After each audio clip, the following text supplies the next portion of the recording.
ابن مسعود کہتے ہیں جب کوئی آدمی اللہ سے سوال کرنے کا ارادہ کرے تو پہلے وہ اللہ کی ایسی حمد و ثنا بیان کرے جو اس کے لائق ہے، پھر نبی صلی اللہ علیہ وسلم پر درود بھیجے، اس کے بعد دعا کرے۔ اس طرح کرنے سے ممکن ہوگا کہ وہ کامیاب ہو جائے، یعنی اپنی مطلوبہ چیز کو پا لے، اس کی دعا قبول ہو جائے۔ حضرت علی رضی اللہ عنہ کہتے ہیں ہر دعا روک دی جاتی ہے یہاں تک کہ محمد صلی اللہ علیہ وسلم پر درود پڑھا جائے۔ یہ ان کے احساسات ہیں اور وہ سمجھتے ہیں کہ یہ درود ہی دعاؤں کو آگے بڑھانے والا ہے۔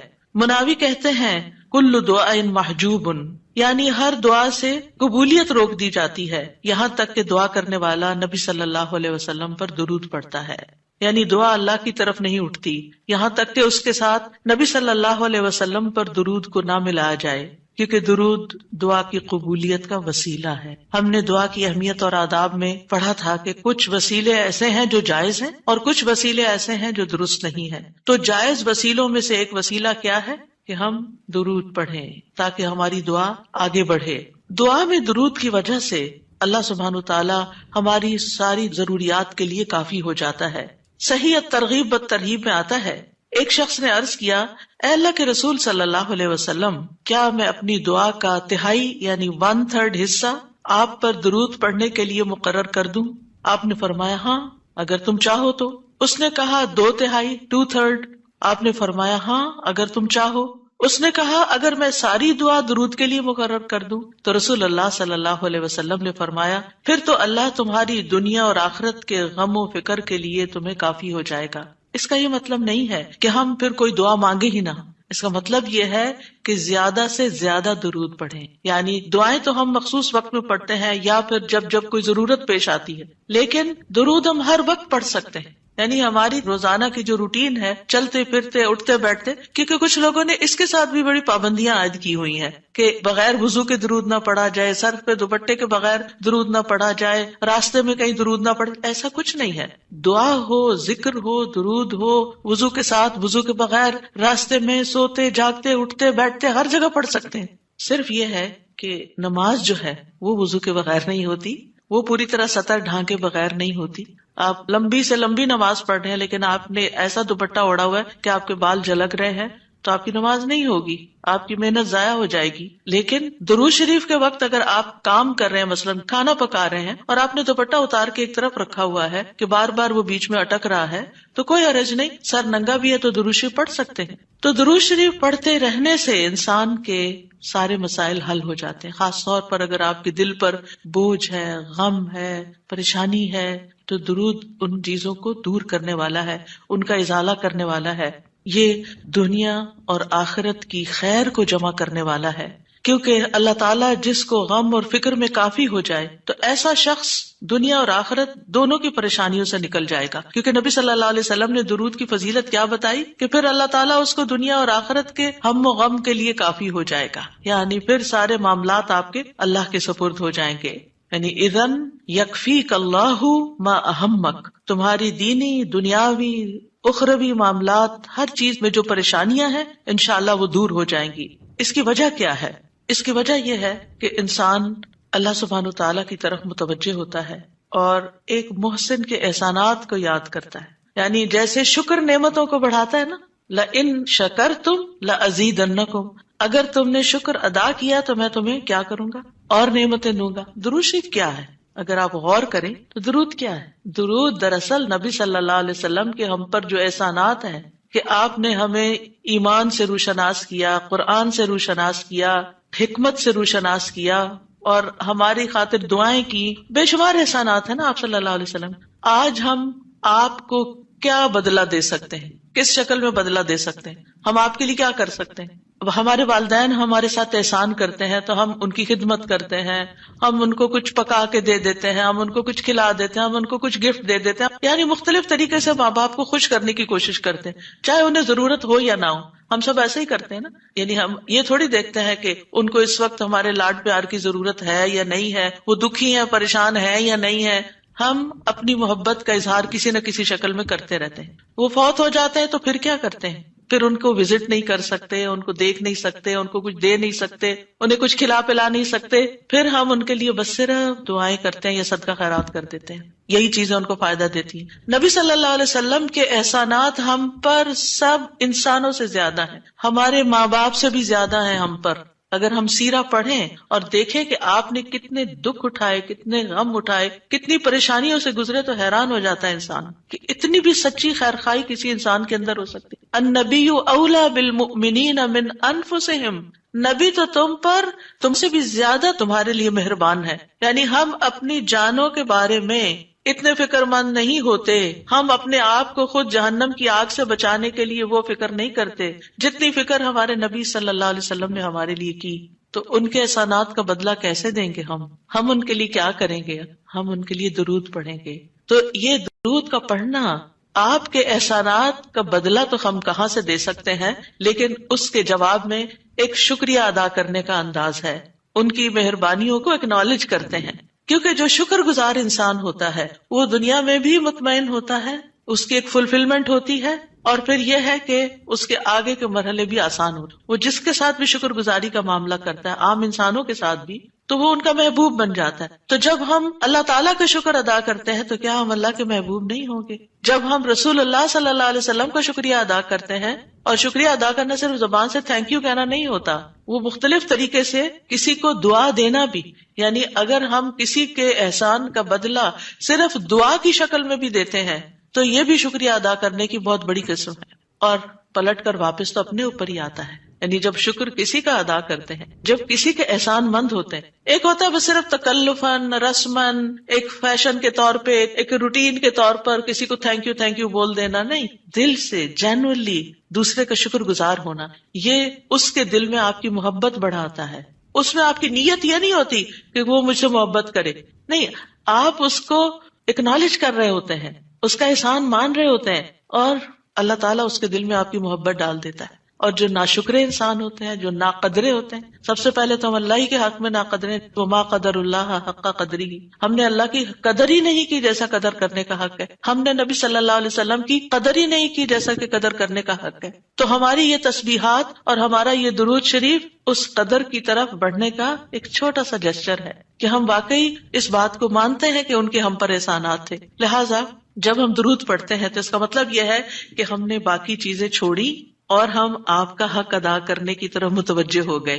تو یہ چیز اللہ تعالیٰ کو کتنی پسند آتی ہوگی کہ یہ اپنے لیے کچھ نہیں مانگ رہا، اپنے لیے نہیں کچھ مانگ رہا، اپنی باتیں نہیں کر رہا، یہ اپنے غموں کو بھول کے، اپنے کاموں کو چھوڑ کے صرف نبی صلی اللہ علیہ وسلم پر درود بھیج رہا، یعنی ان کا احسان مان کر ان کا شکریہ ادا کرتے ہوئے ان کے لیے دعا کر رہا ہے۔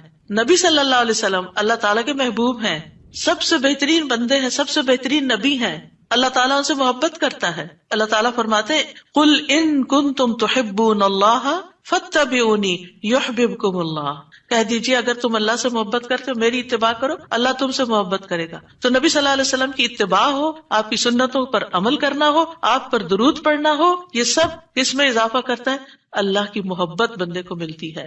یحببکم اللہ، اللہ تم سے محبت کرے گا، اور اللہ تعالیٰ جس سے محبت کرے پھر اس کی تو بات ہی کیا، سیجعل لہم الرحمن ودا، اس کے مسائل کیسے حل نہیں ہوں گے؟ اس کے مسائل ضرور حل ہوں گے، اس کے غم دور ہوں گے، اس کی پریشانیاں دور ہوں گی۔ لہٰذا جب ہم اس سٹیٹ میں آ جاتے ہیں تو پھر آپ دیکھیں کہ یہ درجہ اس سے بھی بڑھ جاتا ہے جو ہم اپنے لیے خود کچھ مانگ رہے ہوتے ہیں نا، کیونکہ جب آپ کو کسی سے محبت ہوتی ہے تو آپ اس کے لیے کچھ بھی کرنے کو تیار ہوتے ہیں۔ یہ تو انسان کا حال ہے، انسان کی محبت ہے نا، تو جس انسان سے اللہ کو محبت ہو پھر اس کے مسئلے کیسے حل نہیں ہوں گے؟ اللہ سبحانہ و تعالیٰ اس کے لیے بہترین چیزیں کیوں نہیں کریں گے؟ تو اس طرح یہ درود جو ہے وہ دعا سے بھی بازی لے جاتا ہے کہ انسان اللہ کی محبت حاصل کر لیتا ہے، اور اس کے نتیجے میں دعائیں قبول ہوتی ہیں، اور اللہ تعالیٰ کی طرف سے رحمتیں آتی ہیں، درجے بلند ہوتے ہیں، گناہ معاف ہوتے ہیں۔ لیکن اس کا یہ مطلب ہرگز نہیں کہ آپ باقی دعائیں نہ مانگیں، کیونکہ خود نبی صلی اللہ علیہ وسلم نے ساری دعائیں مانگی ہیں۔ یہ جو ہم آپ کو جتنی بھی دعائیں سکھا رہے ہیں یہ مسنون دعائیں ہیں، ان کو دعا سمجھ کے پڑھیں اور اس کو ریپیٹڈلی پڑھیں، کیونکہ دعا میں تکرار بھی ضروری ہے۔ ہم آداب میں پڑھ چکے ہیں، اصرار ضروری ہے، تکرار ضروری ہے، افتقار ضروری ہے۔ تو اپنی محتاجی، اپنی عاجزی، اپنی ہمبلنس کو ظاہر کرتے ہوئے اللہ تعالیٰ سے مانگتے رہیں۔ تو درود جو ہے اس کے بارے میں جو قرآن مجید میں آتا ہے، آیت دوبارہ سنتے ہیں. بے شک اللہ اور اس کے فرشتے نبی پر رحمت بھیجتے ہیں. اے لوگو جو ایمان لائے ہو، تم بھی ان پر درود بھیجو اور خوب خوب سلام بھی بھیجتے رہا کرو. ان اللہ وملائکتہ یصلون علی النبی، اللہ سبحانہ و تعالی خود اور اس کے فرشتے نبی صلی اللہ علیہ وسلم پر درود بھیجتے ہیں. اللہ سبحانہ و تعالی درود بھیجتے ہیں، اس کا کیا مطلب ہے؟ یعنی اللہ سبحانہ و تعالی ملائے اعلیٰ میں، آسمانوں کی بلند مجلس میں اپنے بندے، اپنے نبی محمد صلی اللہ علیہ وسلم کی تعریف کرتے ہیں، ان کے بلند مرتبے اور ان کی بلند شان کی خبر دیتے ہیں. اللہ تعالیٰ ان کی خود تعریف کرتے ہیں، ثنا کرتے ہیں، آپ پر رحمتیں اور برکتیں نازل کرتے ہیں. اور فرشتے بھی درود بھیجتے ہیں، جیسے فرشتے تسبیح کرتے ہیں نا، اور جیسے کائنات کی باقی چیزیں سب اللہ کی حمد و ثنا کرتے ہیں، تو نبی صلی اللہ علیہ وسلم پر بھی فرشتے درود بھیجتے ہیں. اور ان کا درود بھیجنا کیا ہے کہ آپ کے لیے رحمت اور مغفرت اور بلندی درجات کی دعا. یعنی ایک تو فرشتے ایمان والوں کے لیے دعا کرتے ہیں، دوسرا یہ کہ فرشتے نبی صلی اللہ علیہ وسلم کے لیے خاص دعائیں کرتے ہیں. تو اگر اللہ تعالیٰ ان پہ درود بھیجتا ہے، ان پہ رحمتیں نازل کرتا ہے، فرشتے درود بھیجتے ہیں، تو پھر اہل ایمان کو کیا کرنا چاہیے؟ پہلے اللہ تعالیٰ اور فرشتوں کی بات کی گئی تاکہ ہمارے اندر بھی شوق پیدا ہو کہ ہم بھی درود بھیجیں. یا ایھا الذین آمنوا صلوا علیہ وسلموا تسلیما، اے ایمان والو تم بھی آپ پر خوب خوب درود اور سلام بھیجو، صلاۃ و سلام بھیجو. یعنی پہلے آسمان والوں کی خبر دی گئی کہ فرشتے ایسا کر رہے ہیں، پھر زمین والوں کو حکم دیا جا رہا ہے کہ تم بھی ایسا کرو. قرطبی کہتے ہیں اس آیت کے ذریعے اللہ نے اپنے رسول کو آپ کی زندگی میں، یعنی رسول اللہ صلی اللہ علیہ وسلم کی زندگی میں اور آپ کی وفات کے بعد آپ کو شرف و مرتبہ بخشا ہے، اور آپ کے مقام اور مرتبے کو بیان کیا ہے کہ آپ کا کیا مقام ہے، تاکہ ہم ایمان والے اس مقام کو سمجھیں. تو دوسرے لفظوں میں آپ صلی اللہ علیہ وسلم کے لیے اوپر کے جہان اور نیچے کے جہان میں تعریفیں ہوتی ہیں. یعنی ہم بھی آپ کی تعریف کرتے ہیں اور فرشتے بھی آپ کی تعریف کرتے ہیں، ہم بھی آپ کے لیے دعائیں کرتے ہیں، فرشتے بھی آپ کے لیے دعائیں کرتے ہیں. اور اللہ سبحانہ تعالیٰ ملائے اعلیٰ میں مقرب فرشتوں کے پاس اپنے نبی کی تعریف کرتے ہیں. آپ دیکھیں کہ دنیا میں طرح طرح کی مجالس ہوتی ہیں نا، کچھ مجالس بڑی خاص ہوتی ہیں، خاص لوگ صرف انوائٹیڈ ہوتے ہیں، ہر کوئی نہیں وہاں جا سکتا. آسمانوں میں بھی خاص مجالس، اللہ سبحانہ تعالیٰ کے جو خاص مقرب فرشتے ہیں جنہیں وہ حکم دیا گیا تھا کہ آدم کو سجدہ کرو، جن کے سامنے اللہ تعالیٰ نے یہ بات رکھی تھی کہ میں آدم کو پیدا کرنے جا رہا ہوں. یہ گیدرنگ جو ہے اس کو ملائے اعلیٰ کہتے ہیں. ملا کہتے ہیں سرداروں کو، اور اعلیٰ کہتے ہیں بلند سردار. تو یہ ایلیٹ کلاس ہے فرشتوں کی کہ جس کے سامنے اللہ سبحانہ تعالیٰ نے حضرت آدم کی پیدائش کی بات کی تھی اور پھر اس کے بعد سجدے کا حکم دیا گیا تھا. تو مقرب فرشتوں کے درمیان یا ان کے پاس اللہ سبحانہ تعالیٰ نبی صلی اللہ علیہ وسلم کی تعریف کرتے ہیں. ذرا سوچئے، امیجن کیجئے فرشتوں کی مجلس. ویسے تو کوئی فرشتہ اللہ کی نافرمانی نہیں کرتا، ہر فرشتہ اطاعت گزار ہے، ہر فرشتہ اللہ کی بات مانتا. یفعلون ما یؤمرون، لپکتے ہیں، دوڑتے ہیں، بھاگتے ہیں، تیز بھاگتے ہیں، ایک دوسرے سے فالسابقات سبقا، ایک دوسرے سے سبقت لے جاتے ہیں اللہ کا حکم ماننے میں. یعنی فرشتوں کا یہ حال ہے. لیکن ان کی کیٹیگریز ہیں. سورۃ فاطر کے شروع میں کیا آتا ہے؟ جاعل الملائکۃ رسلا اولی اجنحۃ مثنی وثلاث ورباع ویزید فی الخلق ما یشاء. 2 پروں والے فرشتے بھی ہیں، 3 والے بھی ہیں، 4 والے بھی ہیں، اور پھر اللہ جتنی چاہتا ہے بڑھا دیتا ہے. جبریل علیہ السلام کے تو 600 پر ہیں. سوچئے کیا کیفیت ہوگی ان کی. اور پھر جو حاملین عرش فرشتے ہیں ان کی کندھے سے لے کے یہاں کان کی لو تک 700 سال کا فاصلہ ہے. اتنا عرصہ کوئی سفر کرتا رہے. اب آپ خود سوچیں کہ اتنے بڑے فرشتے ہیں وہ، ان کے سامنے اللہ سبحانہ وتعالی محمد صلی اللہ علیہ وسلم کی تعریف فرماتے ہیں. آپ کے مقام کا اندازہ کریں. کیا ہم نے قدر کی اپنے نبی کی؟ ہم کیا درود پڑھتے ہیں، ہم کیا تعریف کرتے ہیں، ہم کتنا جانتے ہیں آپ کو، ہم آپ کی سنت کو کیا سمجھتے ہیں. حدیث، یہ تو حدیث ہے، یہ قرآن تو نہیں ہے. استغفر اللہ. آپ نے دین کے مختلف چیزوں میں فرق کر دیا جس کو خود رسول اللہ صلی اللہ علیہ وسلم دے کر گئے تھے. آپ کس راہ پہ چل پڑے. تو آپ سوچئے کہ اللہ کے رسول صلی اللہ علیہ وسلم کی تعریف وہاں ہو رہی. راہ گزرتا بھی کوئی ہماری تعریف کر دے نا تو ہم ایسے بھول جاتے ہیں کہ بڑی چیز ہو گئے، ہم پتہ نہیں کیا بن گئے ہیں. اس کو بھی بہت کچھ سمجھتے ہیں. کبھی فیس بک پہ لگاتے ہیں یہ فلاں نے ہماری تعریف کی ہے، کبھی کچھ کرتے ہیں کبھی کچھ کرتے ہیں تعریف. آپ سوچئے پھر ہم کیا ہے اور محمد صلی اللہ علیہ وسلم کیا ہے جن کی تعریف اللہ تعالیٰ کر رہے ہیں اور وہ فرشتوں کی مجلس میں کر رہے ہیں. اس تعریف کا کیا کہنا. ایسے پیغمبر پر، ایسے نبی پر کیا ہم درود نہیں بھیجیں گے؟ کیا ہم ان کے لیے دعائیں نہیں کریں گے؟ اللہ سبحانہ تعالیٰ سے ان کے لیے وسیلہ نہیں مانگیں گے؟ تو صلاۃ کا جو لفظ ہے، صلاۃ کا لفظ اس کے معنی میں رحمت بھی ہے، ذکر خیر بھی ہے، دعا بھی ہے. رحمت، ذکر خیر اور دعا. قاموس میں ہے الصلاۃ الدعاء والرحمت والاستغفار وحسن الثناء من اللہ عز وجل علی رسولہ صلی اللہ علیہ وسلم. صلاۃ سے مراد دعا، رحمت، استغفار اور اللہ عز وجل کی طرف سے اس کے رسول کی تعریف ہے. یعنی درود کا یہ مطلب ہے. یعنی اللہ تعالیٰ کی طرف سے صلاۃ بھیجنے کا مطلب کیا کہ اللہ تعالیٰ آپ سے راضی ہیں اور آپ پر رحمت نازل کرتے ہیں. ٹھیک ہے، یعنی اللہ تعالیٰ آپ پر درود بھیجتے یعنی آپ پر رحمت نازل کرتے ہیں اور آپ سے راضی ہیں. ابن قیم کہتے ہیں نبی صلی اللہ علیہ وسلم پر اللہ کے صلاۃ بھیجنے سے مراد اللہ سبحانہ تعالیٰ کا آپ کی تعریف کرنا ہے اور آپ کی دیکھ بھال کرنا ہے اور آپ کے شرف کو ظاہر کرنا ہے اور آپ کی فضیلت اور حرمت کو ثابت کرنا ہے. اور فرشتوں کے صلاۃ بھیجنے کا مطلب کہ وہ دعا کے معنی میں ہے کہ وہ نبی صلی اللہ علیہ وسلم کے لیے دعا مانگتے ہیں. اور یہ بھی ممکن ہے کہ وہ اللہ سبحانہ تعالیٰ کے ساتھ مل کر نبی صلی اللہ علیہ وسلم کی تعریف کرتے ہیں کہ فرشتے بھی آپ کی تعریف کرتے ہیں. ابو عالیہ کہتے ہیں کہ معزز فرشتوں کا صلاۃ بھیجنا ان کا دعا کرنا ہے نبی صلی اللہ علیہ وسلم کے لیے. ابن عباس کہتے ہیں یصلون کا مطلب ہے وہ برکت کی دعا کرتے ہیں. یہ سارے معنی میں اختلاف نہیں ہے، یہ مختلف طریقے سے صلاۃ کے لفظ کو واضح کیا گیا کیونکہ عام طور پر ہمیں لفظ درود کا بھی مطلب کوئی نہیں آتا ہوتا. یعنی کہ اگر کسی سے پوچھے درود کیا ہوتا ہے کچھ پتا نہیں، بس ہوتا ہے درود. تو عربی میں درود نہیں کہتے، یہ فارسی کا لفظ ہے. عربی میں صلاۃ کہتے ہیں اور صلاۃ میں یہ سارے معنی آ جاتے ہیں جو میں عرض کر رہی ہوں. اور امت کو کیا حکم ہے کہ وہ آپ کے لیے دعا بھی کریں اور آپ کے حکم کی تعظیم بھی کریں. آپ کے حکم کو جو نبی صلی اللہ علیہ وسلم کا حکم ہے اس کو سب کے حکم پر فوقیت دیں، اس کو بڑا سمجھیں. ایک طرف ماں باپ کا حکم، ایک طرف رسول اللہ صلی اللہ علیہ وسلم کا حکم. اگرچہ اللہ سبحانہ تعالیٰ نے ہمیں ماں باپ کے ساتھ احسان کا حکم دیا ہے، ان کی بات ماننے کے لیے بھی کہا ہے، لیکن ان کے مقابلے میں اگر رسول اللہ صلی اللہ علیہ وسلم آ جاتے ہیں تو پھر ہمیں رسول اللہ صلی اللہ علیہ وسلم کی بات کو فوقیت دینی ہے، ترجیح دینی ہے، اہمیت دینی ہے. کیونکہ وہ شخص مومن ہی نہیں ہو سکتا جس کو نبی صلی اللہ علیہ وسلم اس کے والدین، اولاد اور سب انسانوں سے زیادہ محبوب نہ ہو جائیں. یہ ایمان کا کرائیٹیریا ہے. سارے انسانوں، چاہے کوئی کتنے بڑے بڑے اسکالرز ہوں، سائنٹسٹ ہوں، ریسرچرز ہوں، چاند پہ جانے والے لوگ ہوں، جو مرضی ہوں، جہاں رسول اللہ صلی اللہ علیہ وسلم کی بات آ گئی یہ بات سچی ہے. صدق اللہ و رسولہ، اللہ اور اس کے رسول نے سچ کہا ہے. صحیح اوتھینٹک حدیث سامنے آ گئی ہے، ایسا ہی کرنا چاہیے. ریسرچز کہتی ہیں شہد نہ کھایا جائے کیونکہ اس میں بہت سویٹنس ہے. نہیں، قرآن کہتا ہے کہ شہد میں شفا ہے. نبی صلی اللہ علیہ وسلم نے تجربہ کروایا تھا ایک شخص کو، وہ شہد سے پہلے بیمار ہوا تھا اور پھر اسی سے ہی وہ ٹھیک ہوا تھا جس کا پیٹ خراب ہوا تھا. ہمارا یقین ہے اگر شہد خالص ہے، شہد شہد ہے، کچھ اور نہیں، تو پھر اسی میں ہی شفا ہے.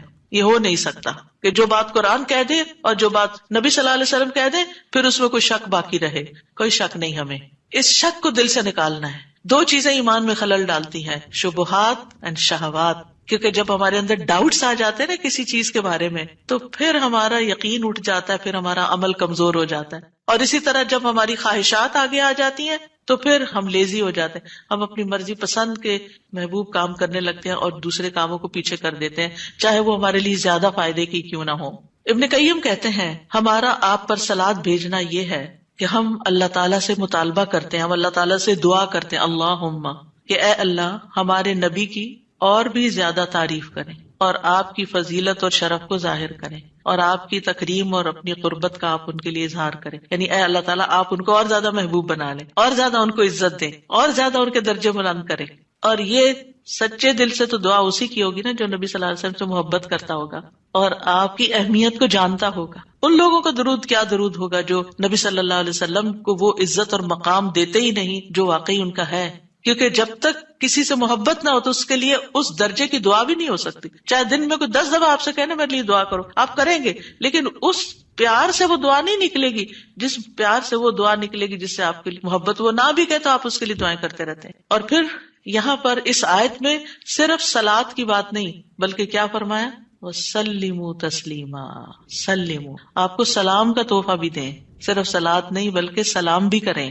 تسلیم کا کیا مطلب ہے؟ کہ آپ پر خیر و برکات نازل ہوں، آپ پر اللہ کی رحمتیں اور سلامتیاں ہوں، اور آپ ہر طرح کی تکالیف اور آفتوں سے محفوظ رہیں، ہر طرح کے نقائص سے پاک رہیں. جب ہم کہتے ہیں نا اللہم سلم علی محمد، درود ویسے تو یوں پورا پڑھ کر اللہم صلی وسلم علی نبینا محمد، تو اس کا مطلب کیا ہے کہ یا اللہ محمد صلی اللہ علیہ وسلم کے لیے آپ کی دعوت میں، یعنی آپ نے جو دعوت دی لوگوں کو اسلام کی طرف، آپ کی امت میں اور آپ کے ذکر خیر میں ہر طرح کی سلامتی لکھ دے، ہر طرح کے نقص سے سلامتی ہو جائے. اور اس طرح امت آپ کے لیے جتنی دعائیں کرتی جا رہی ہے، یعنی جب سے نبی صلی اللہ علیہ وسلم کے بارے میں یہ آیت اتری اور جب سے صحابہ کرام اور پھر تابعین تبع تابعین اور امت کے باقی لوگ ان ساری صدیوں میں آپ کے لیے یہ دعا کر رہے ہیں، ان ساری دعاؤں کے اس درود کے نتیجے میں آپ کا مقام بلند ہوتا جا رہا ہے، ہوتا جا رہا ہے، ہوتا جا رہا ہے. آپ سوچئے کہ اللہ سبحانہ وتعالیٰ کتنا قدردان ہے. نبی صلی اللہ علیہ وسلم نے اپنی نبوت کی مختصر زندگی میں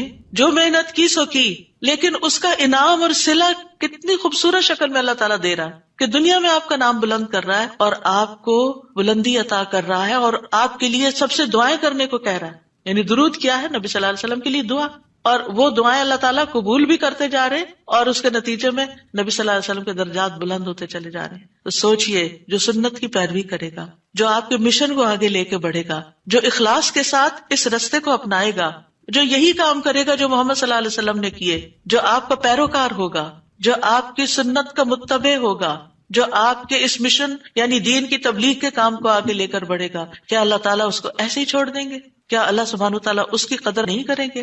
ہم سب انسان کسی نہ کسی طرح دنیا میں بلندی چاہتے ہیں، کوئی ڈگری کے ذریعے، کوئی مال کے ذریعے، کوئی کسی ذریعے دوسروں سے آگے نکلنا چاہتا ہے، بلند مرتبہ ہونا چاہتا ہے، لیکن اس راستے کو چھوڑ دیتے ہیں کیونکہ اس راستے کو بظاہر یوں لگتا ہے کہ اس سے کیا ملے گا ہمیں، اس سے کون سی بلندی مل جائے گی، اور اس طرح ہم نبی صلی اللہ علیہ وسلم کے طریقہ کار کو چھوڑ کر اور طریقوں کو اختیار کرنے لگتے ہیں. ہم سمجھتے ہیں شاید اس میں زیادہ خیر ہے یا اس سے ہمیں زیادہ بھلائی یا کوئی بڑائی مل جائے گی. نہیں، اصل بات یہ ہے کہ ہمیں جو عزت یہ دین دے سکتا ہے، جو مرتبوں کی بلندی، جو اللہ کی رحمتیں، جو خیر اور لازوال نعمتیں جنہیں کبھی ختم نہیں ہونا، جو اس راستے سے مل سکتی ہیں، وہ دنیا میں کوئی اور راستہ ہے ہی نہیں ان سب نعمتوں کو پانے کا. پھر بھی ہم اپنے دین کو حقیر سمجھتے ہیں اور دین کی خدمت کو فارغ وقت کا کام سمجھتے ہیں اور پورے خوشی اور محبت اور خلوص کے ساتھ یہ کام نہیں کرنا چاہتے. ہمیں ضرورت رہتی ہے کہ کوئی اور آئے، دھکا سٹارٹ کرے اور پھر ہم آگے بڑھیں، کوئی ہمیں موٹیویٹ کرے تو پھر ہم کچھ کریں. ہم خود سے کچھ کرنے والے نہیں. ہم کس بات کے انتظار میں ہیں؟ اصل مشکل یہ کہ ہمارے یقین میں کمی ہے، تو اس یقین کو بڑھانے کی ضرورت ہے. تو اللہ سبحانہ وتعالیٰ اپنے فرشتوں کے بعد ایمان والوں کو حکم دیتا ہے کہ اے مومنو، تم تو زیادہ حقدار ہو کہ نبی پر درود و سلام بھیجو، کیونکہ تمہیں ان کی رسالت سے جو برکتیں حاصل ہوئی ہیں، جو فیض حاصل ہوا ہے، وہ فرشتوں کو تو نہیں ہوا نا. فرشتے تو پہلے سے اللہ کی عبادت کرے. ہمیں عبادت کے طریقے کس نے سکھائے؟ محمد صلی اللہ علیہ وسلم نے سکھائے. آپ کی بدولت ہمیں یہ ساری نعمتیں ملی، تو ہمیں تو زیادہ پھر درود بھیجنا چاہیے. تو صلو علیہ وسلموا تسلیما. تو آپ کا حق اور آپ کی عزت اور آپ کی قدردانی صرف یہ نہیں کہ ہم آپ کی شان میں کوئی گستاخی نہ کریں یا کوئی گستاخی کرے تو اس کے پیچھے پڑ جائیں. آپ کا مقام اس سے زیادہ کا متقاضی کہ آپ پر درود و سلام بھیجا جائے. اور یہ قرآن سے بھی ثابت اور یہ سنت سے بھی ثابت اور یہ فرشتوں کا طریقہ بھی ثابت. اسی لیے آپ دیکھیں کہ نماز کے اندر درود پڑھنا واجب ہے، واجب ہے. اگر آپ نے اتحیات پڑھ کے سلام پھیر دیا، درود نہیں پڑھا، تو آپ کی نماز ناقص ہے. لیکن اگر آپس میں آپ کو وضو ٹوٹ رہا ہے مثال کے طور پر، اور آپ سوچتے ہیں کہ اب اگر میں اس موقع پر میری نماز جاتی ہے تو میں کیا کروں گا، تو اگر آپ صرف اتنا بھی پڑھ دیتے ہیں نا، اللہم صلی وسلم علی نبینا محمد، اور سلام پھیر دیتے ہیں، نماز ہو جاتی ہے. تو یہ یعنی عام حالات میں بھی ہم درود پڑھ سکتے ہیں اور نماز میں تو پڑھنا ہی پڑھنا ہے. اور پھر اذان کے بعد اور مختلف مواقع پر انشاءاللہ دیکھتے ہیں. شیخ سعدی کہتے ہیں آپ صلی اللہ علیہ وسلم پر درود بھیجنا اللہ سبحانہ تعالیٰ اور اس کے فرشتوں کی اقتدا ہے. اور جو حقوق ہم پہ عائد ہوتے ہیں اس کا بدلہ دینا بھی مقصود ہے. آپ کی محبت اور آپ کی تکریم کی علامت ہے. جو آپ سے جتنی محبت کرے گا اتنا ہی درود بھیجے گا. پھر یہ اجر و ثواب کے حصول کا ذریعہ بھی ہے. سبحان اللہ. یعنی جب کوئی انسان شکر گزار ہوتا ہے، قدردان ہوتا ہے، تو اللہ تعالیٰ اس کی کیسی قدردانی کرتے ہیں. درود ہم آپ پر پڑھتے ہیں، ثواب ہمیں مل رہا ہوتا ہے. کوئی احسان نہیں ہے کسی پر، آپ کو بھی ساتھ ہی فائدہ ہو گیا. اور پھر یہ ایمان کی علامت ہے، کیونکہ جو آپ سے محبت نہیں کرتا اس کا ایمان مکمل نہیں. اور پھر آپ کی توقیر جس کا حکم اللہ تعالیٰ نے دیا اس کی علامت بھی ہے. لِتُؤْمِنُوا بِاللَّهِ وَرَسُولِهِ وَتُعَزِّرُوهُ وَتُوَقِّرُوهُ وَتُسَبِّحُوهُ بُكْرَةً وَأَصِيلًا، تاکہ تم اللہ اور اس کے رسول پر ایمان لاؤ اور اس کی مدد کرو اور اس کی تعظیم کرو اور دن کے شروع اور آخر میں تسبیح کرو. نبی صلی اللہ علیہ وسلم کے امت پر جو احسانات ہیں ان کا تھوڑا سا ذکر کرنا اس لیے ضروری ہے تاکہ یاد تازہ ہو جائے کہ آپ کے ذریعے میں کیا کیا فیض ملا. سب سے بڑی بات یہ کہ وہ ہمارے بارے میں بڑے رحیم و شفیق تھے. لَقَدْ جَاءَكُمْ رَسُولٌ مِّنْ أَنفُسِكُمْ عَزِيزٌ عَلَيْهِ مَا عَنِتُّمْ حَرِيصٌ عَلَيْكُمْ بِالْمُؤْمِنِينَ رَءُوفٌ رَحِيمٌ. لوگوں تمہارے پاس تمہیں میں سے ایک رسول آیا ہے، اگر تمہیں کوئی تکلیف پہنچے تو اسے گراں گزرتی، اس کو تکلیف ہوتی ہے. کیا ہمارے اندر بھی دوسروں کے لیے ایسے احساسات ہیں کہ کسی کو تکلیف پہنچے تو ہمیں تکلیف ہو جائے؟ نبی صلی اللہ علیہ وسلم کو ایمان والوں کی تکلیف سے تکلیف پہنچتی تھی. وہ تمہاری فلاح کا حریص ہے. ہم ہیں لوگوں کی فلاح کے حریص کہ ان کو ہدایت ہو جائے، یہ دین کی طرف آ جائے.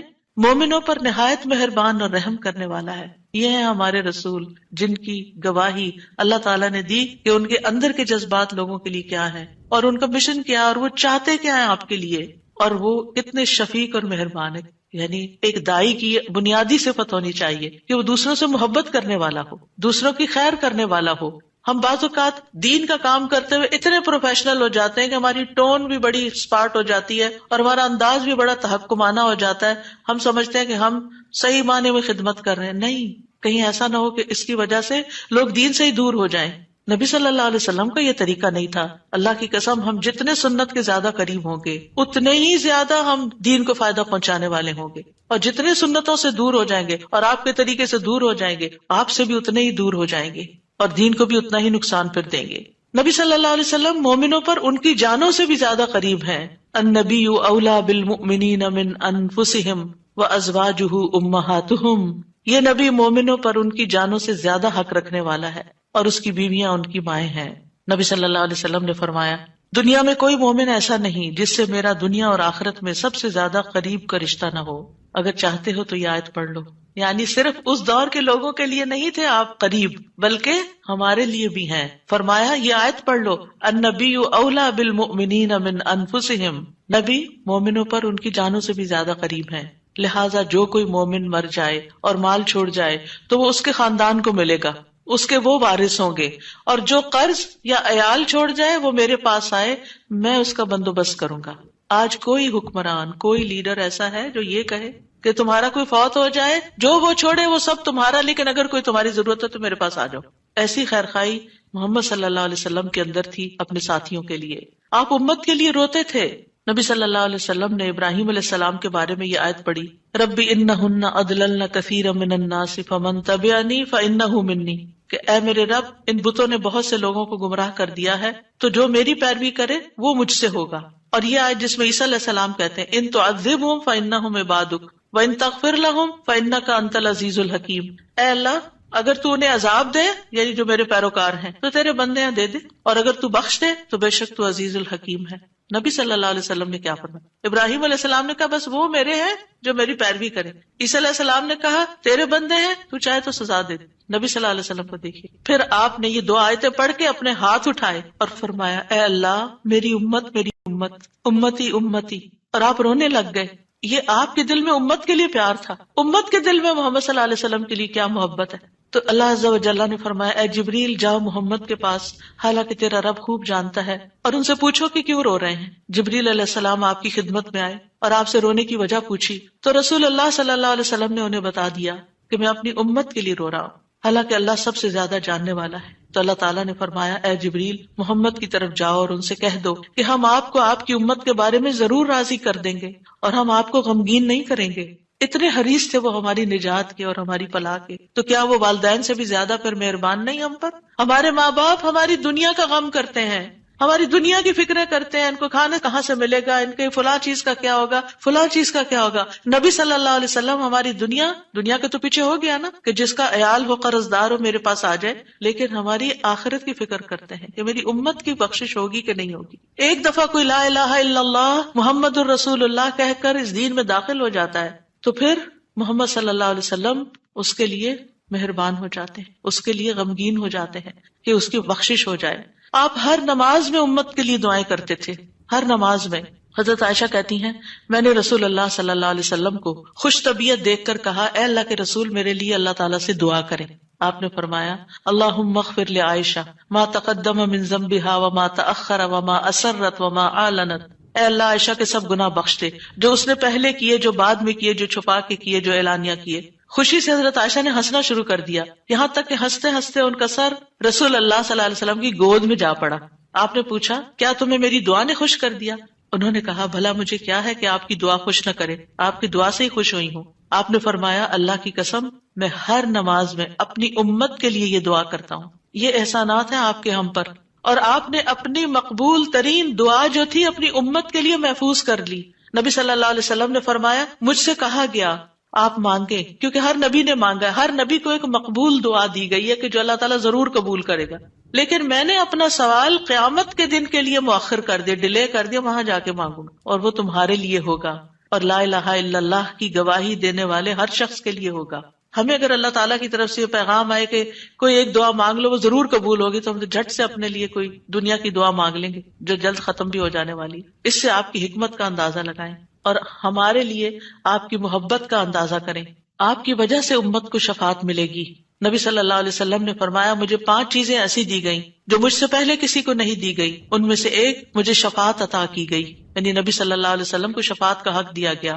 نبی صلی اللہ علیہ وسلم امت کی شفاعت کی خاطر تمام رات فکر مند رہے. ابو ذر کہتے ہیں ایک مرتبہ رسول اللہ صلی اللہ علیہ وسلم نے نماز شروع کی اور ساری رات صبح تک ایک ہی آیت رکوع اور سجود میں پڑھتے رہے کہ اے اللہ اگر تو انہیں عذاب میں مبتلا کر دے تو یہ تیرے بندے ہیں، اور اگر تو انہیں معاف کر دے تو بڑا غالب حکمت والا ہے. جب صبح ہوئی تو میں نے عرض کیا یا رسول اللہ آپ ساری رات صبح تک رکوع اور سجود میں ایک ہی آیت پڑھتے رہے.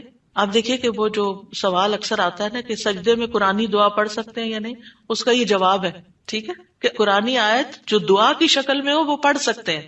آپ صلی اللہ علیہ وسلم نے فرمایا میں اپنے رب سے اپنی امت کے لیے سفارش کا حق مانگ رہا تھا.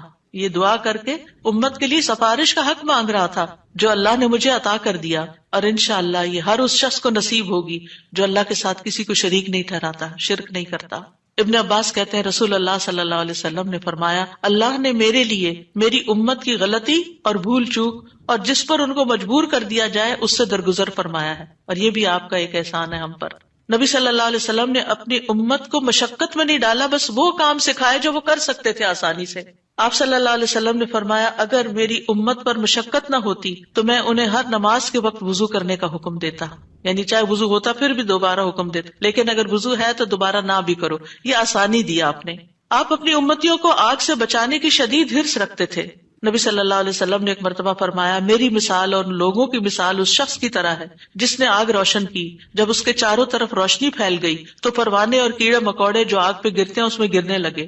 وہ آدمی ان کو آگ سے دور کرتا ہے لیکن وہ اس کے قابو میں نہیں آتے بلکہ آگ میں داخل ہو جاتے ہیں. اسی طرح میں تمہاری کمروں سے پکڑ پکڑ کر تمہیں آگ سے روکتا ہوں اور تم اس میں گرتے جاتے ہو، یعنی میں تمہیں روکتا ہوں کہ وہ غلط کام نہیں کرو کہ جو آگ کی طرف لے جانے والے ہیں، اور تم رک نہیں رہے. اسی طرح آپ صلی اللہ علیہ وسلم نے اپنے بعد آنے والے امتیوں کے لیے بھی محبت کا اظہار کیا ہے. حدیث میں آتا ہے آپ نے فرمایا کاش میں اپنے بھائیوں سے مل پاتا.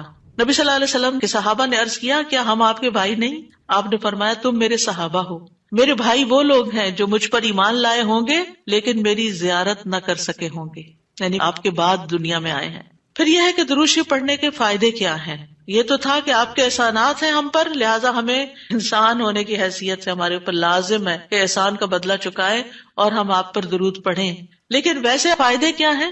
ایک بار درود بھیجنے پر 10 رحمتیں ملتی ہیں، صحیح مسلم کی روایت میں آتا ہے. سنن نسائی میں آتا ہے جو شخص مجھ پر 1 مرتبہ درود بھیجے گا اللہ اس پر 10 مرتبہ رحمتیں نازل کرے گا